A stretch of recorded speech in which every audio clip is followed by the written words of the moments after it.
নমস্কার। Rishibani institute of Vedic অ্যাস্ট্রোলজির পক্ষ থেকে স্বাগত জানাই আজকের জ্যোতিষ আলোচনায়। আমি শান্তনু আপনাদের সঙ্গে।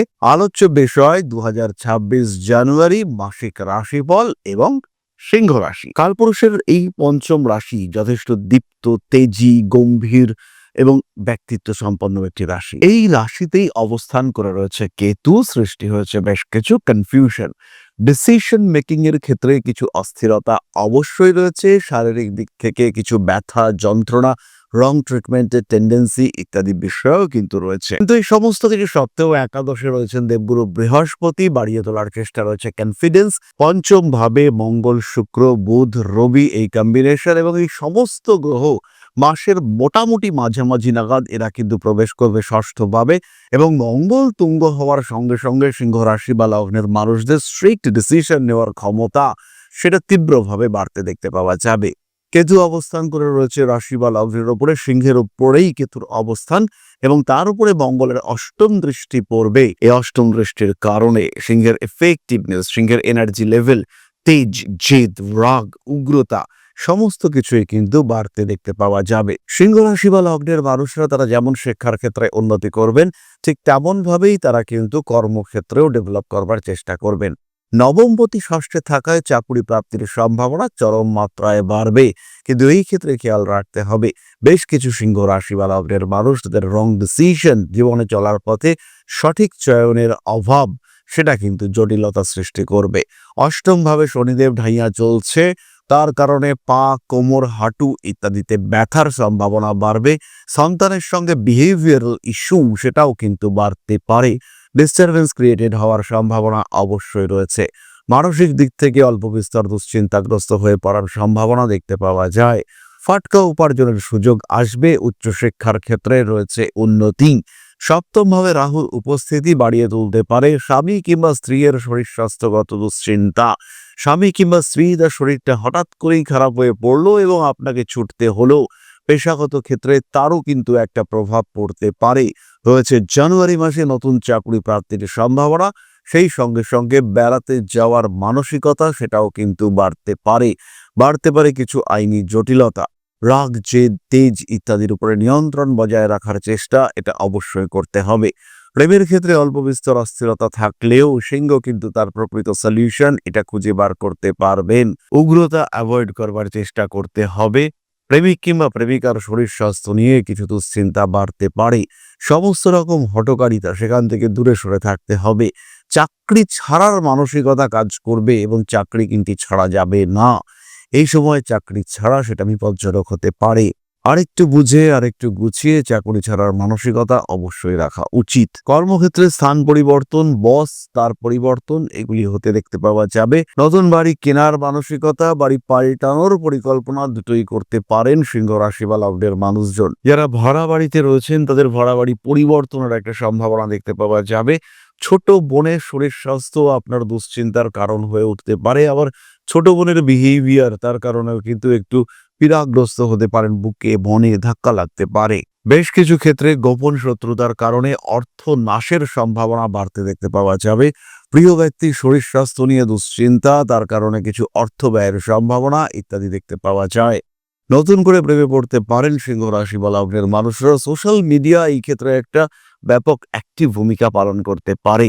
যে সমস্ত মানুষরা মাল্টিন্যাশনাল কোম্পানিতে রয়েছেন, যারা সেলস, মার্কেটিং এই ধরনের চাকরি করছেন, তাদের ক্ষেত্রে কিন্তু পেশাগত উন্নতি প্রকটভাবে দেখতে পাওয়া যাবে। ফাটকা টাকা পয়সা, লটারিতে কিছু পাওয়ার সম্ভাবনা ইত্যাদি রয়েছে। বাহন সংক্রান্ত সিদ্ধান্ত নিতে পারেন এবং যারা কাজ, চাকরি, ব্যবসা ইত্যাদির প্রয়োজনে একটা বাইক কিনবেন ভাবছিলেন, বাড়ির লোকরা বাধা দিচ্ছিল, তারা কিন্তু এই মাসে অর্থাৎ জানুয়ারি মাসে একটা বাইক কিনতে পারেন। সেটা আপনাদের জন্য গুড এবং পজিটিভ ডিসিশন হবে। তড়িৎ আগুন ইত্যাদি থেকে বিপদের সম্ভাবনা রয়েছে। পেটের সমস্যায় কষ্টপ্রাপ্ত হতে পারেন। মঙ্গল 6th হাউসে রয়েছে, ফলে অগ্নিমান্দ, পেটের সমস্যা, গলা বুক জ্বালা এই ধরনের সমস্যা, ব্রিদিং প্রবলেম ইত্যাদি আসতে পারে। একই সঙ্গে সঙ্গে বক্ষ পীড়া, হৃৎপিণ্ড সম্পর্কিত ইস্যু সেটাও কিন্তু আপনাকে বেশ কষ্ট দিতে পারে। নতুন ব্যবসার পরিকল্পনা করতে পারেন। কারা কি ব্যবসা করবেন সেটা জানবার জন্য অবশ্যই আপনার দরকার একটা প্রপার অ্যাস্ট্রোলজিক্যাল কনসালটেশন। আর এখন আপনি এটা করতে পারবেন সরাসরি আমাদের লাইভ অনুষ্ঠানে। প্রত্যেক মঙ্গলবার সন্ধ্যা 6টা থেকে আমরা থাকছি লাইভে। তাই যারা নিজের সম্পর্কে জানতে চাইছেন তারা পার্টিসিপেট করুন আমাদের লাইভে। প্রত্যেকটা ইউটিউব চ্যানেলে আমরা থাকছি এই লাইভে।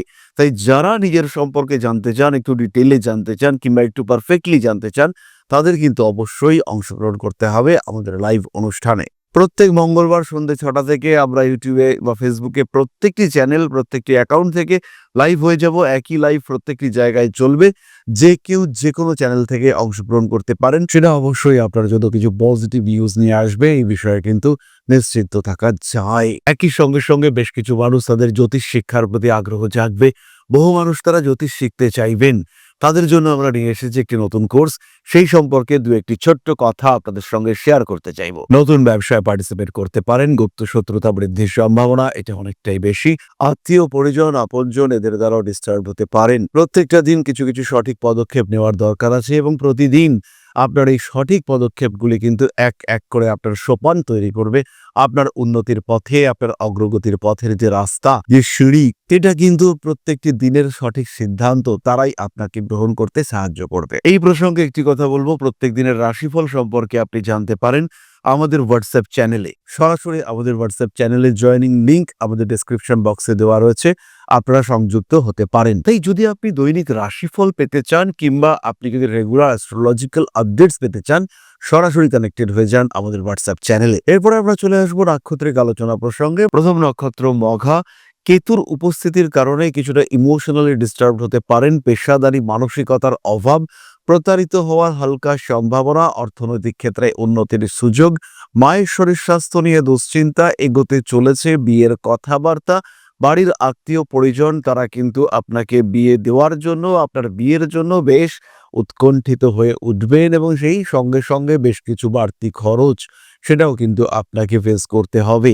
আত্মার সঙ্গে অনাত্মার এক অদ্ভুত সংঘর্ষ, যার কারণে আপনি উপলব্ধি করছেন যে আপনার সঙ্গে একটা ঘটনা ঘটছে যেটা ঠিকঠাক যেন প্রাকৃতিক নয়, তার সঙ্গে যেন বাস্তববাদীয় আরো কিছুর সম্পর্ক রয়েছে, এরকম কিছু কিন্তু আপনার সঙ্গে ঘটতে পারে। উচ্চ বিদ্যার সূত্রে স্বল্পকালীন বিদেশ যাত্রার সম্ভাবনা, কর্মসূত্রে ভ্রমণ, বাড়ি থেকে দূরে ট্রান্সফার হওয়ার সম্ভাবনা ইত্যাদি রয়েছে। বিয়ের কথাবার্তাগুলি ফাইনাল হওয়ার সঙ্গে সঙ্গে অর্থনৈতিক ক্ষেত্রে উন্নতির সুযোগ, ব্যবসায়িক ক্ষেত্রে ডেভেলপমেন্ট ইত্যাদিও আসতে দেখতে পাওয়া যাবে। কিছু পারিবারিক অশান্তি আপনার দিকে চলে আসছে, আপনাকে ফেস করতে হচ্ছে, সামাল দিতে হচ্ছে, এইরকম ঘটনা আপনার সঙ্গে ঘটতে পারে। মান সম্মান, যশ, প্রভাব, প্রতিপত্তি ইত্যাদির ক্ষেত্রে তীব্র উন্নতির সম্ভাবনা দেখতে পাওয়া যাবে। ইলেকট্রনিক জিনিসপত্র ব্যবহার করার সময় একটু বেশি সাবধান হতে হবে।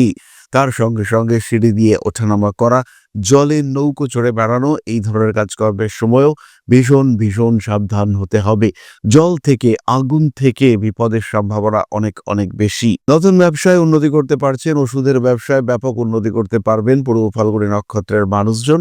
তবে এই ক্ষেত্রে খেয়াল রাখতে হবে, সেই মানুষগুলো যারা পূর্ব ফাল্গুনী নক্ষত্রতে বিলং করেন তাদের ক্ষেত্রে কিন্তু একটু পেশাদার হওয়ার প্রয়োজনীয়তা রয়েছে এবং এই সামান্য পেশাদারিত্ব হতেই পারে। আপনার একটা দোকান রয়েছে এবং যখনই বন্ধু বান্ধব আসছে বা কোনো বন্ধু বান্ধবের স্ত্রীরা আসছে তখন তাদেরকে এই তো বৌদি, এই তো ভাবি, এই সমস্ত করে ডাকছেন এবং জিনিসপত্র অনেকটাই বিনা পয়সায়, প্রায় পুরোটাই বিনা পয়সায় দিয়ে ফেলছেন। তার ফলে দোকানে কিন্তু ক্রমাগত লস হচ্ছেই। এবার কিন্তু এখান থেকে বেরিয়ে আসতে হবে, কিছু কঠিন সিদ্ধান্ত আপনাকে গ্রহণ করতে হবে এবং যে সিদ্ধান্তগুলি গ্রহণের মাধ্যমে আপনার ভবিষ্যৎ জীবন স্মুথ হবে সেই সিদ্ধান্ত আপনাকে গ্রহণ করতে হবে।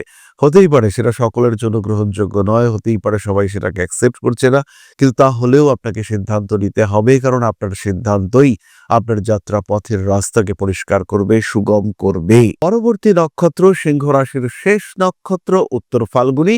উত্তর ফাল্গুনী নক্ষত্রের মানুষদের কাজের চাপ বাড়বে। যতই আপনি কাজ অ্যাভয়েড করতে চান না কেন, কাজের প্রেশার থাকবে, শরীরটা কিছুটা দুর্বল হতে পারে। আইনি জটিলতা, আইনি অশান্তি থেকে দূরে সরে থাকতে হবে। মানসিক অস্থিরতা বাড়তে পারে, ভুগতে চলেছেন আপনি চোখের সমস্যায়। একই সঙ্গে কিছু স্কিনের প্রবলেম, কিছু গাইনো প্রবলেম আপনাকে কষ্ট দিতে পারে। তবে খেয়াল রাখতে হবে, যদি জ্যোতিষ তন্ত্র ইত্যাদির প্রতি আকর্ষণ আসে তাহলে সেই আকর্ষণের জন্য আপনাকে কিন্তু সঠিক সিদ্ধান্ত নিতে হবে। কোনো কোনো সময় যান্ত্রিক গোলযোগ জনিত কারণে বাহন বিভ্রাটের সম্ভাবনা দেখতে পাওয়া যায়। আগুন থেকে পুরোপুরি সাবধান থাকতে হবে। আগুন, উত্তাপ এগুলো থেকে দূরে সরে থাকার চেষ্টা এটা করতে হবে। তবে আপনার ওভারঅল কানেক্টিভিটি যথেষ্ট ভালো। নতুন যোগাযোগ বা পুরনো যোগাযোগগুলোকে কাজে লাগানোর প্রবণতা সমস্তটাই বাড়তে দেখতে পাওয়া যাবে। এই সময়টা যে বিরাট নেগেটিভ তা কিন্তু আপনার জন্য একেবারেই নয়। একটু সাত্ত্বিক জীবন, একটু খাওয়া-দাওয়ার প্রতি কন্ট্রোল এগুলো রাখলে পরেই আপনি কিন্তু ভালো থাকতে পারবেন। তাহলে এবার আমরা চলে আসবো প্রতিকার সংক্রান্ত আলোচনা প্রসঙ্গে। খেয়াল রাখবেন সিংহ রাশি বা লগ্নের মানুষ যে বিরাট প্রতিকার লাগছে তা কিন্তু একেবারেই নয়। কিন্তু যদি এই সময় আপনার প্রচণ্ড শরীর খারাপ থাকে, হওয়ার কথা নয় কিন্তু হয়েছে। হয়তো এই সময় আপনি প্রচণ্ডভাবে প্রতারিত হয়েছেন, হওয়ার কথা না কিন্তু হয়েছেন। তার মানে জন্মকুণ্ডলিতে কিছু নেগেটিভিটি অবস্থান করে রয়েছে।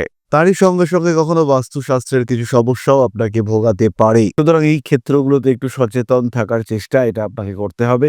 যে কাজই করুন না কেন সেটা যেন কিছুটা সিস্টেমেটিক ওয়েতে হয়, তার জন্য একটা সঠিক পরিকল্পনা করতে হবে। যারা কোনোভাবেই অর্থের মুখ দেখতে পাচ্ছেন না, যাদের টাকা এসেও দূরে চলে যাচ্ছে, তারা কোনোভাবেই বলা যেতে পারে জীবনে দাঁড়াতে পারছেন না, তারা অবশ্যই নিজের ঘনিষ্ঠ জ্যোতিষ বন্ধুর সঙ্গে আলোচনা করুন এবং আলোচনা সাপেক্ষভাবে কিভাবে এই সমস্যা থেকে নিজেকে মুক্ত করতে পারেন তার চেষ্টা অবশ্যই আপনি করুন। নবগ্রহ স্তোত্র পাঠ করুন মহামৃত্যুঞ্জয় আদি স্তোত্র। তার সঙ্গে প্রত্যেক সোমবার, বলা যেতে পারে সোমবার না করে প্রত্যেক দিন ভগবান শিবের শ্রীচরণে একটি করে বেলপাতা নিবেদন করুন। তাতে কিন্তু আপনি সমস্ত সমস্যা কাটিয়ে উঠতে পারবেন এবং খুব সহজেই আপনার কিন্তু অস্থিরাময় মুহূর্তগুলো আপনার জীবন থেকে সরে যাবে। তাহলে আজকের আলোচনা আমরা আর দীর্ঘায়িত করব না। খেয়াল রাখবেন, সরাসরি কথা বলুন আমাদের সঙ্গে লাইভে, সরাসরি মেসেজ পাঠান আমাদের লাইভে। প্রত্যেক মঙ্গলবার সন্ধ্যে 6টা থেকে আমি থাকছি আপনার সঙ্গে আপনার প্রশ্নের উত্তর দিতে। তাহলে আজকের আলোচনা এই পর্যন্তই। সবাই সুস্থ থাকুন, ভালো থাকুন। মা শ্রী আদি শক্তির আশীর্বাদ বর্ষিত হোক আপনাদের উপর। সমৃদ্ধ, আরো আরো আরো সমৃদ্ধ হয়ে উঠুক আপনাদের প্রত্যেকের জীবন। মা শ্রী আদি শক্তি আপনাদের আশীর্বাদ করুন, মনের সমস্ত ইচ্ছে আপনাদের পূর্ণ হোক। জয় মা আদি শক্তি। নমস্কার। ओम अकारादि पंचाशद वर्णेभ्यो स्वाहा। ओम प्रतिपादादि तिथिभ्यो स्वाहा। ओम कृष्णपक्षाय स्वाहा। ओम शुक्लपक्षाय स्वाहा। ओम अमावस्याय स्वाहा। ओम पूर्णिमाय स्वाहा।